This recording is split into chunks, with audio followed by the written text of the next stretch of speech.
Mary and Joseph had been happily married for 8 years, but beneath their joy lay deep sorrow, the loss of 3 children, all before the age of 2.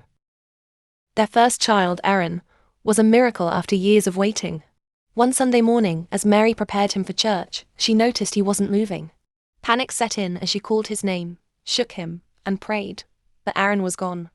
Months later, Mary conceived again and gave birth to a beautiful girl. She poured all her love into her, believing God had restored her joy. But one evening after midweek service, she found the baby cold and unresponsive in her car seat. They rushed to the hospital, but it was too late. Broken and desperate, Mary sought help from a prophet introduced by a friend.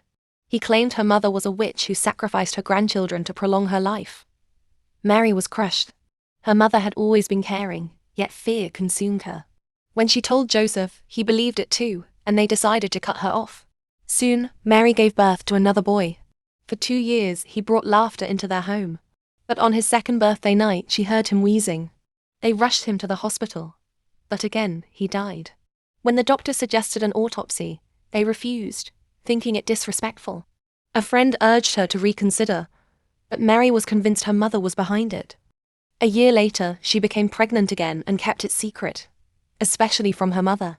When her 4th child, Moses, turned 3, she finally felt safe. But the next morning, she found him lifeless.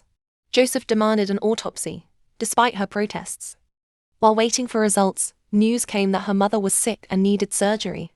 Still bitter, Mary ignored it. Days later, her mother died. Instead of grief, she felt relief, believing God had avenged her. Then the autopsy results arrived. Moses had died from an asthma attack triggered by secondhand smoke. Joseph confessed he still smoked occasionally. Mary was shattered.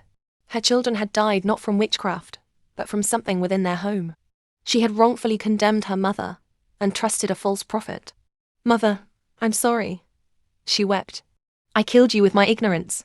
She cut off the prophet, sought forgiveness, and began to heal. Joseph quit smoking completely with professional help. In 2020, Mary conceived again. Their baby girl was named Mercy, a symbol of grace and new beginnings. Today, Mercy is 5, healthy and happy. Mary often reflects, if we hadn't agreed to the autopsy, we'd still be living in lies. Her story taught her that faith and knowledge must coexist. Sometimes, truth hides not in prophecy but in understanding.